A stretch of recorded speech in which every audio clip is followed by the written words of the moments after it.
Good morning, Redwood City. How are you guys doing?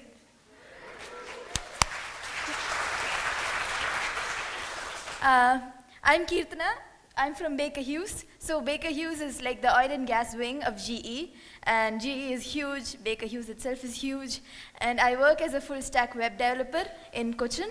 It's a sunny little paradise in India. We are at the south, way below Bangalore. So it's all sun and coconut trees over there where I'm from. So this climate is really cold for me. Let's talk about why we are here.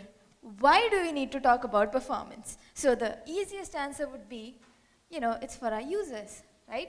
We want our users to have a good experience when they use our products. We want it to be accessible, but sure, when a user feels happy when using our product, then they think, yes, that's a good product. I'll go back to using it again. And then we generate revenue, which is why we really want it. But we care about your users very deeply, out of the goodness of our heart. That's why we need good performance, right? Right? Yes. So where are our users coming from? So this is the latest numbers that I got out of Google yesterday. I'll bring you up to some numbers that the last official ones were taken in 2016 by the World Bank. So let's keep China on mute for a while, because especially when it comes to technical products, it's very difficult for people outside of China to build products for China. If you read the news, you'll see Google itself is struggling with it. And if Google is struggling, anybody else, they're going to give a tough time. So if you want to break into China, that's tough. What about the rest of the markets? USA comes third. But do you see the gap between the first two and the third? That is 1.4 billion people. India, where I come from, is 1.3 billion people, and US comes in at 325, which is 1/4. So, Silicon Valley is in the US. This is considered like the birthplace of technology and where a lot of technical innovation comes from. So, for you guys, you have innovation that is built for you, because they know the US terrain and they build for US customers. For us in India, right, the technical innovation, it started somewhere else, and we're slowly starting to get used to it. So I'll show you a bit of gaps that are being recognized, and from this part of the world, maybe you don't see it. But when I come from that side of the world, the gaps are really apparent. So where are users coming from, right? And how can we build a good performance for our users? And remember, that is the number of users that you have, that you can get if you do performance the right way, right? That's the gap that we are missing right now. So why should you be focusing on this gap? This is the penetration of internet in different parts of the world. You can see, and this is the 2016 statistics taken by the World Bank. And at that point of time, USA is somewhere around 75. Canada is leading the most. There are places like Iceland, which is 100%. Those guys always top every single list. As a nation, that really hurts me, but they win that list. At 2016, we were somewhere around 24, but we've gone much ahead now. And the worst continent is Africa. Africa has the least penetration of internet, and it's changing, but it's slow. So what does that mean? It means that in India right now, you have 600, and let me just go back to that slide here. You have 627 million users of internet in India, and that is only 45% of the population. Imagine when an 87% of the population comes online. The kind of internet that they'll be using. That is your future users. In the next 4 years, as internet becomes more prevalent, that is the number of users that are out there. And if you build your product well, that's the amount of users that you can get.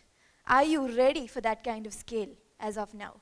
And are you building or designing your products for that kind of scale right now? That is the question that I want you to ask.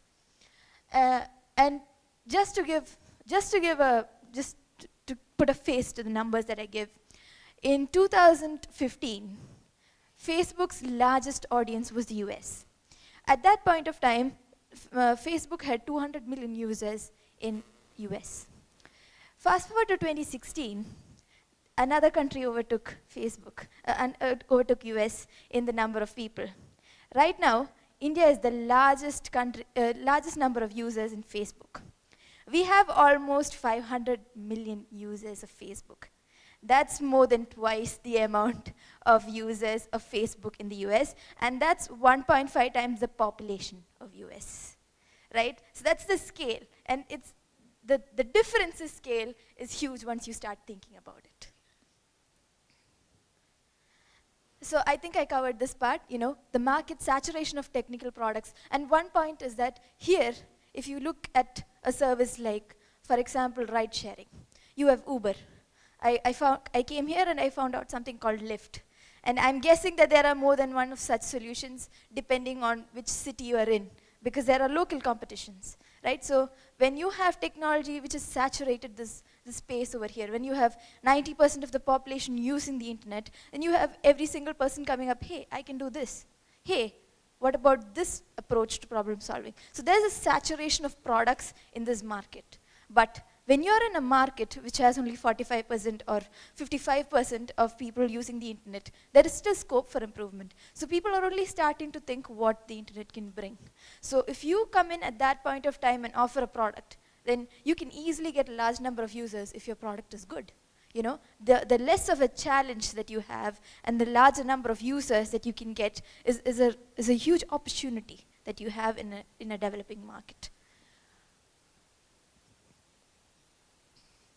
Finding the right balance is always important. So let's look at a few case studies where this balance comes in. And the first part of this, and I'll be showing you 3 different scenarios, and there are lots of scenarios. If I had to cover all the scenarios, and half an hour would not be enough. So I'm just going to pick 3 scenarios which I feel are the most important ones, which can be easily corrected. And let's look at how as engineers we can solve those problems, right? Because that's what we are. We solve problems with software. So the first problem that I see is internationalization. Now bear in mind with me, I'll be talking about a small service that you may not have heard about. Very small, nobody has heard of this. So Uber, and I'll be sharing a personal story about each of these cases. Now, I come from India, and my family is pretty well off. Like both of my parents are doctorates and that kind of thing. But I have a large family. And now I have an aunt whose son works in Bangalore, and we are in a different state. So she wanted to go visit him. Right? And he told her, hey mom, just come to Bangalore airport and take an Uber, and I'll give you the address. Very simple. Now, she is literate, of course, and she graduated 10th grade, 12th grade, but then after that she was a housewife. She was a homemaker. She did not have any additional education, and she is not as comfortable with English. English is not her first language. It's a second language that she barely knows, but she understands the basics of it. Now, imagine that you're from a place which you've never seen Uber before, right? And in her town, there is no Uber. It's there in Bangalore, not in her town, right? And you're hearing about Uber for the first time. You understand the concept of it, maybe, but it's in a language you don't know, and you're going to a different city. So for her, Bangalore is not her city. You're going to a different, larger city, and then you're given Uber for the first time. You don't know English properly, and you're like, please navigate Uber. Right? Now that would be much easier if it were in her native language. Now these are the languages that Uber supports. If you go to the Uber blog right now, you can see all the languages that Uber supports. So if you can see, my favorite is in Lithuania. They support 2 different languages, and if you can compare the population of Lithuania with one of the populations, so in India we speak 22 official languages.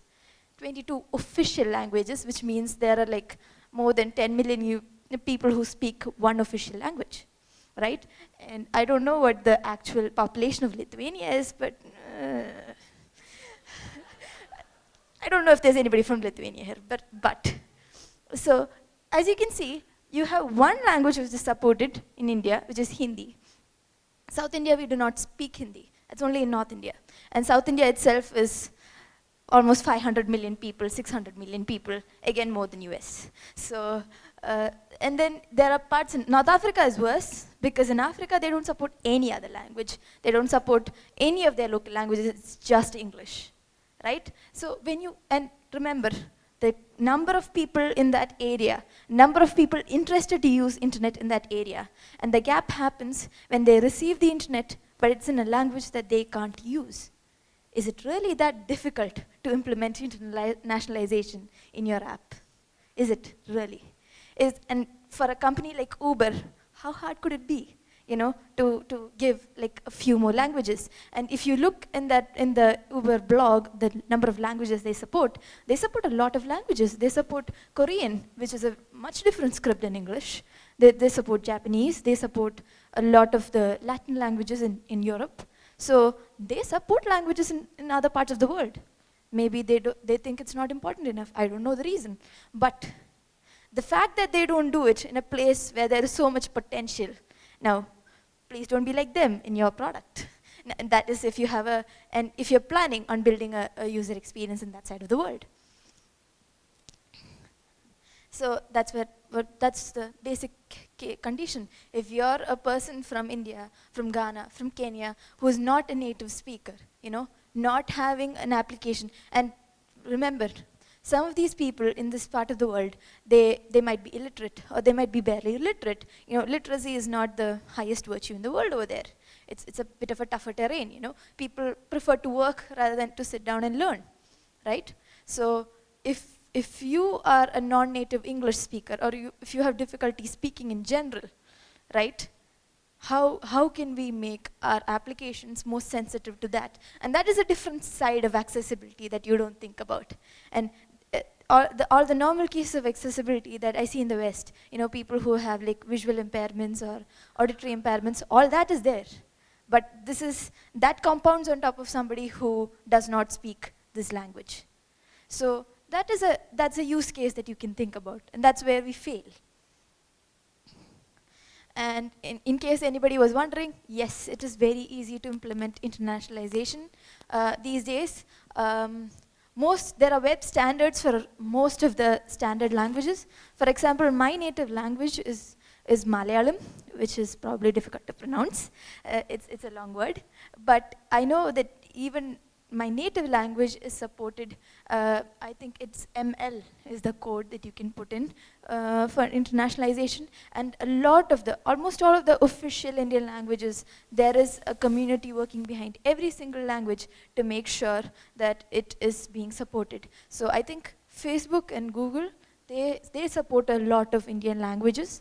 Now, if they can do it, and if they have put in some engineering force behind doing that, and I'm sure that there are open source libraries for the same, it shouldn't be that hard to implement this. That's the point that I was driving at.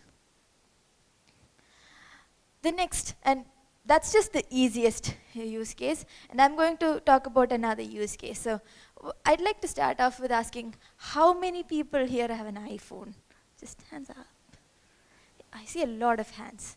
So if I did the same talk in India, I'm pretty sure, well, if it's a technical crowd, I guess a lot of people might have it, but in the general public, an iPhone is more like a status symbol. It's like a phone. Who would want to spend all their money to get an iPhone? And especially when it comes from America, there's like a lot of additional tax added on. And the old adage is true, but it's called cheap, but we spell it as S-M-A-R-T. Nobody pays extra money. Few people did not get that joke. Let me say that again. You guys call it cheap, but we call it S-M-A-R-T. So this is my phone. It's a brand called as OnePlus. I don't know how many people have heard of this. It's a Chinese phone, right? And this is my family's phone. So that both of them are my grandfather. He's very enterprising. He has two. He's like, one phone? What will I do with one phone? I need two. That's my mom. So like I said, my mother is actually a software engineer. So that's her status symbol over there. She's like, I have an iPhone. That's my mom. And my father is like, I need a phone. Sometimes I call people, that's it. He has a phone, which is a smartphone, but even if I call him on it, sometimes he doesn't pick up. He's a physicist. He's out there. And my family, like I said, is pretty well read. They're good with English and all that. And they're not the typical family. So if you look at the typical Indian family or the typical Indian user, they don't have the kind of specs that you're developing for. you know? So if you are developing a product and you're like, let me add this latest JavaScript framework and this latest animation and this latest ABCD, right? Make sure you test it on some of the not latest phones as well. Because if you have users coming in from a part of the world where they don't really give a lot of stock about the iPhone or the latest premium models of hardware, right? Then the kind of experience that they will receive on your website is pretty bad. I don't want to call out anybody over here. You know, I don't want to say that this particular website comes out really bad, but LinkedIn knows who's. I know that there are some people from Microsoft. I'm sorry, but you guys have to tell them. So can your website or can your application handle the different sizes and shapes? And you saw all those screens. None of them are standard size, you know. And not even all of them come, if you use the Chrome DevTools, they do give a list of Nexus and some of the other phones which are a bit more popular. But these days, I feel the Chinese phones have all different aspect ratios. So, like, your CSS quick fixes, they die this place, man. So, if you optimize something for the iPhone, right, they will not work on any of these Chinese phones, or they'll work, but that's how they work. You know, they won't fit in the right boxes, right? So make sure that when you're doing your application, that you test it on some not so great phones. And my family, at least, they don't have any cracked screens, but I've seen a lot of my coworkers just walk around with cracked screens. That screen is 4 inches, it's small, it's bad enough. When it's cracked, they're like, yeah, I just use this for calling. I don't care about the screen. So that's the kind of users that you have. They're not that excited about their phone. They are, but you know, as long as the phone works, they're okay with it. So make sure that you build it for non-iPhone, non-standard devices as well. Yeah, and so if you have a mobile phone, and like I showed in this, so the second phone over there, that's what my grandfather uses. So my grandfather owns some property, and very recently he heard about this very new thing called Airbnb. So he was trying to load Airbnb in that phone, the second one. It went as good as you might think it did. He's like, what is this? And it's a really small phone. And he was trying to like log into Airbnb and post up our property, and it did not go well. So when you have mobile phones with less than 2 GB RAM and your website is built the latest and coolest JavaScript frameworks, you know, that loading does take some time. So just be mindful that that's the kind of devices you will deal with. The third part, now as performance people, you probably know that latency is very important when it comes to building a good website. Now I'd like to talk about bandwidth as well. And because while we say, well, yeah, of course, bandwidth can be improved, let's see about that. So, and just because I got this opportunity, I'd like to say, India, there are a lot of people coexisting in a small space, just like how so many of us have to use one single Wi-Fi over here, you know? So the Wi-Fi is maybe meant for 2 or 3 people, but in the end, everybody ends up using it. So the definition of Wi-Fi in India, it is from 10 to 300 megabits per second. That's how our telecom regulatory authority has defined it. The actual number, the actual bandwidth as it comes is usually in the 3.5 megabits per second range. And I actually checked this, and I'd like to give a shout out to Tim Cadlick for finding these numbers, because I always knew that it was slow. He is the person who found out, like, yeah, it is actually slow. I found the numbers for you. So when you build the latest, and this comes back again to the device, as I mentioned, you know, when both of these things come in conjunction with each other, when you have low bandwidth and the kind of hardware that will not support caching or something like that, as importantly, you know, you might have to rethink the way that your application is built. Now, I know I kind of banged on them for the internationalization part, but Uber, and this is where they redeem themselves. Uber actually has a Uber Lite in India.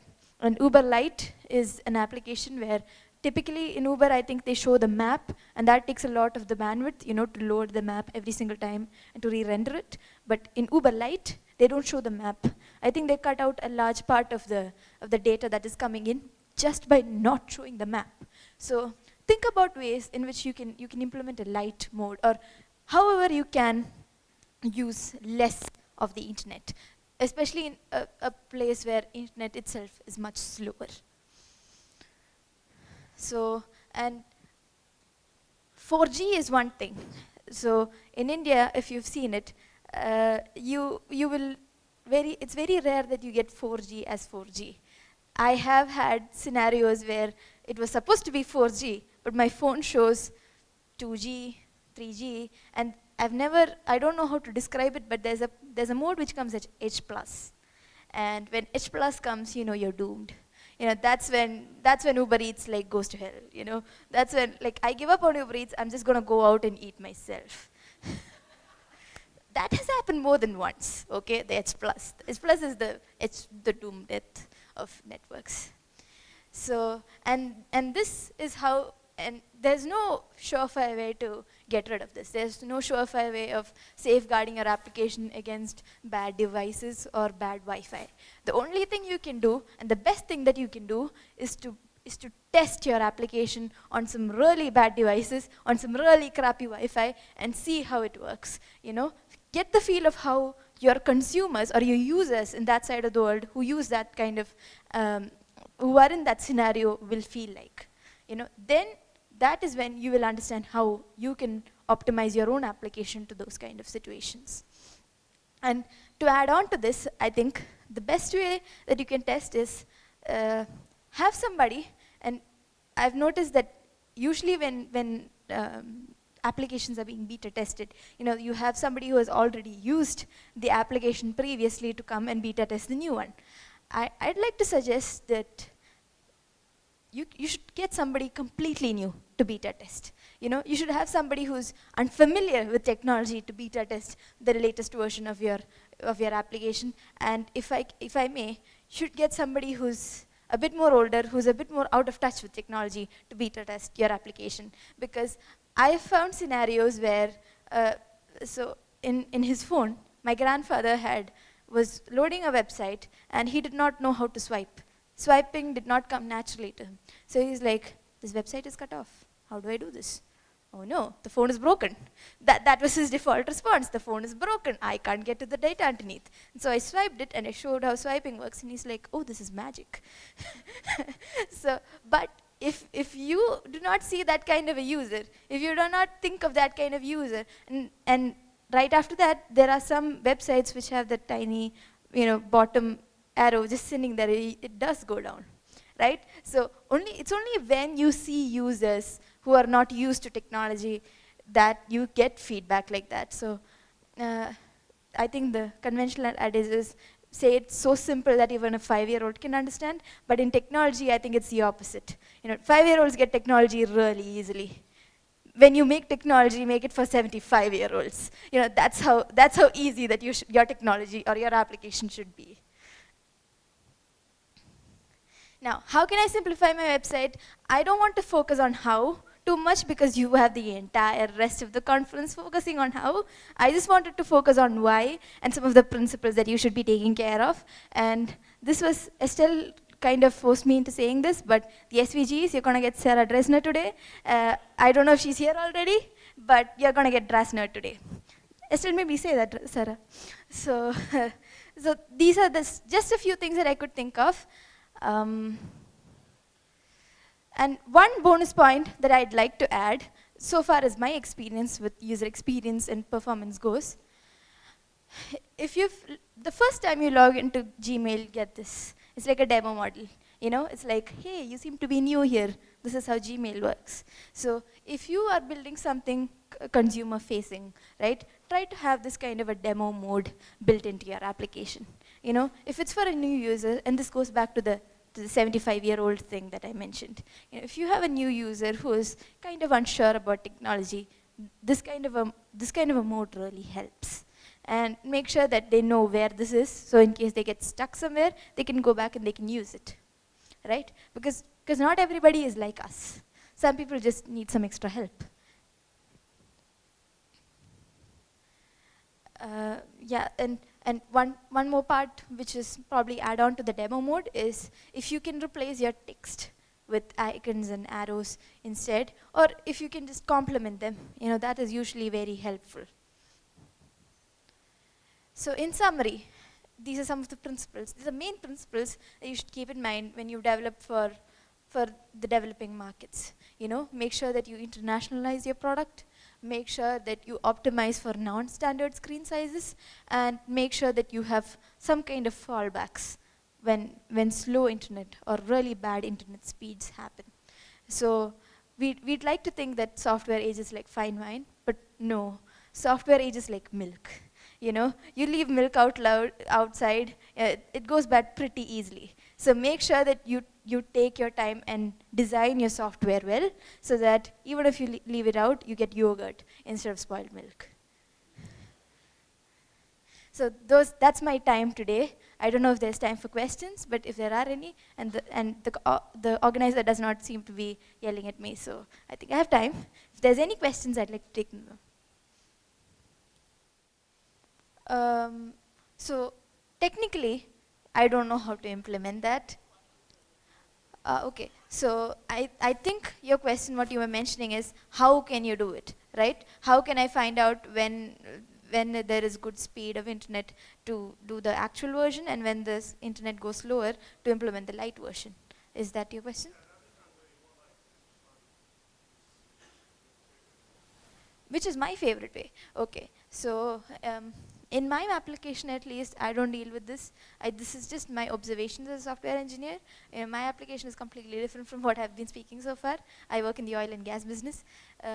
But if I had to guess, and if I had to work on a problem like that, I would suggest that I work on the light mode first, because at least where I come from, people would prefer to have a much lighter application, because data is expensive in that part of the world. They want to use their data to stream stuff on YouTube rather than to use it on your application. So the lighter your application is, the much more likely that people will use it, right? So I think that kind of investment in building a light app is worth it in how the users perceive your application to be more useful. So that's an investment that I would make. And technicality of implementation is something that since I don't work that much in light applications, I'd still need to refer that up. Yeah, any more questions? Oh, it's no more questions, sorry. So that's my Twitter handle. I'll be here for the rest of the conference. You can find me anywhere. I'll just have my hair like this. I look forward to meeting all of you. Thank you.